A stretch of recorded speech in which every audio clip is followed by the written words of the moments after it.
कहानी आपको मिलती है एस्तर की पुस्तक में। ये उस समय की बात है जब राजा क्षयस 127 प्रांतों पर अर्थात हिंदुस्तान से लेकर कूश देश तक राज्य करता था। एक दिन राजा क्षयस अपनी राजगद्दी पर विराजमान था, जो शूशन नामक राजगढ़ में थी। वहाँ पर उसने अपने हाकिमों और कर्मचारियों को बड़ा भोज दिया और राजा चाहते थे कि उनकी रानी, जिनका नाम वष्टी है, वे उन सब मेहमानों के सामने आए ताकि सब लोग रानी की सुंदरता को देखें। लेकिन रानी वष्टी भोज में आने से मना कर देती है। इस पर राजा को बड़ा क्रोध आता है। तब राजा ने अपने राज्य के प्रधानों को बुलवा कर ये पूछा कि इस आज्ञा उल्लंघन की क्या नीति है। तब प्रधानों ने बताया कि रानी को पटरानी के पद से हटाकर उसकी जगह दूसरी किसी को रानी बनाए, क्योंकि रानी की आज्ञा उल्लंघन से राज्य की दूसरी स्त्रियां भी अपने पति को तुच्छ जानेंगी। इसलिए उस पूरे राज्य में राजा के लिए ऐसी कुमारी और सुंदर कन्या ढूंढी जाने लगी जो रानी वष्टी से भी अच्छी हो। ये बात राजा को पसंद आई। उसी शूशनगढ़ में मोर्दके नामक एक यहूदी रहता था, जो पिछले दिनों की लड़ाई में बंधुआई से आया था। उसकी एक चचेरी बहन हदसा नाम की, जिसका नाम एस्तर भी था, पाला पोसा था और एस्तर सुंदर और रूपवती थी। एस्तर के माता पिता दोनों मर गए थे, इसलिए मोर्दके ने अपनी बेटी के समान उसको पाला था। तब राजा की आज्ञा के अनुसार एस्तर भी राजभवन में हेगे के अधिकार में और भी युवतियों के साथ पहुंचाई गई। फिर एक दिन मोर्दके की बहन एस्तर की बारी आई कि वो राजा के पास पहुंचाई जाए। तब एस्तर से पूछा गया कि तुम्हें राजा के पास जाना है, इसलिए अन्य युवतियों की तरह तुम्हें भी कुछ चाहिए तो बता दो, तुम्हें दिया जाएगा। परंतु एस्तर ने कुछ नहीं मांगा। राजा ने एस्तर को देखकर पसंद किया और एस्तर को रानी बनाया गया, परंतु एस्तर ने अपनी जाति धर्म के बारे में राजा को कुछ नहीं बताया था। राजा क्षयस के दरबार में हमान नामक एक उच्च पदाधिकारी नियुक्त किया गया था, इसलिए राजा के सब कर्मचारी हमान को झुककर दंडवत करते थे। लेकिन मोर्दके हमान के आगे नहीं झुकता था।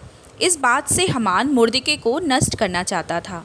मोर्दके यहूदी जाति का था, इसलिए हमान मोर्दके के साथ राजा के साम्राज्य में जितने भी यहूदी हैं उन सब को मरवा देना चाहता था। इसलिए हमान ने राजा से कहा कि तेरे राज्य में एक ऐसी जाति है जो तेरे नियम को नहीं मानती है, इसलिए इन्हें ख़त्म करने का आदेश दिया जाए। तब राजा ने अपनी अंगूठी निकाल कर हमान को दी और जो यहूदियों का दुश्मन था, और राजा ने कहा जैसा तुझे सही लगे वैसा ही कर।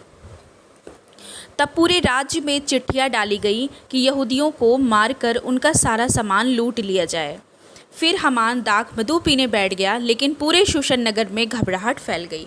ये बात जब मोर्दके के पास पहुँची तब वो घबरा गया और अपने वस्त्र फाड़कर टाट पहनकर राख में नगर के बीच में ज़ोर ज़ोर से चिल्लाने लगा और बहुत ही दुखी हुआ।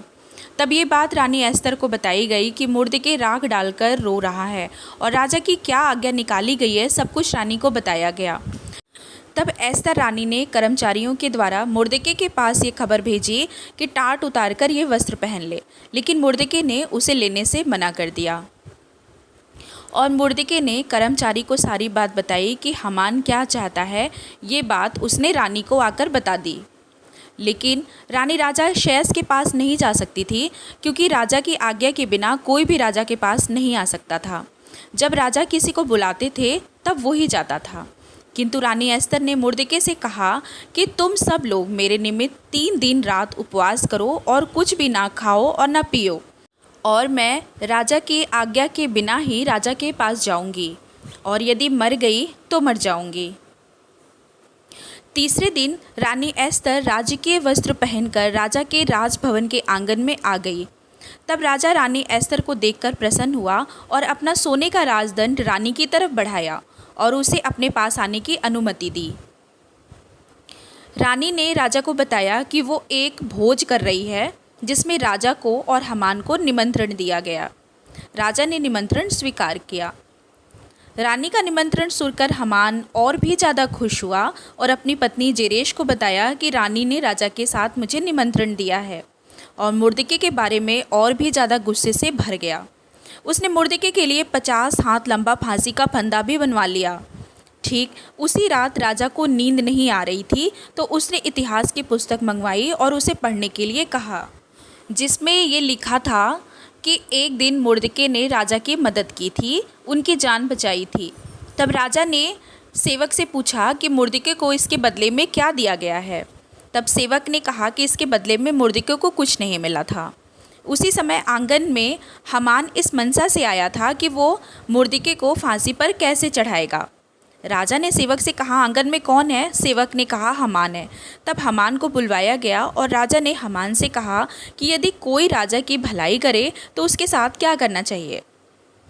हमान ने सोचा कि ये मेरे बारे में ही कह रहे हैं, इसलिए उसने कहा कि उसे राजकीय वस्त्र पहनाए जाए और जो राजा पहनता है, और एक घोड़ा भी जिस पर राजा सवार होता है, और उसके सिर पर राजकीय मुकुट भी धरा जाए, और राजा के किसी बड़े प्रतिष्ठित पुरुष के द्वारा उसको सम्मानित किया जाए।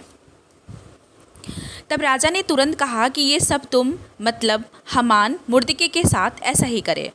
तब हमान ना चाहते हुए भी ऐसा ही करना पड़ा। फिर भोज के दिन रानी एस्तर ने हमान के बारे में सब कुछ राजा को बता दिया कि कैसे वो यहूदियों को नष्ट करना चाहता है। तब राजा क्रोध से भर गया और वहाँ से चला गया। यह देखकर कि मैं अब नहीं बचूंगा, हमान ने रानी एस्तर के पैरों पर गिरकर माफ़ी मांगी। तब राजा ने देखा कि हमान रानी के साथ क्या करता है, तब और भी ज़्यादा क्रोध से भर गया, और हमान ने जो फांसी का फंदा मुर्दिके के लिए बनवाया था उसी पर उसको लटका दिया गया। तो दोस्तों, कैसा लगा आपको ये स्टोरी? कमेंट में लिख के बताइए। ऐसी ही बाइबल की नॉलेज के लिए सब्सक्राइब कर दीजिए स्टोरी ऑफ बाइबल। जय मसीह की दोस्तों।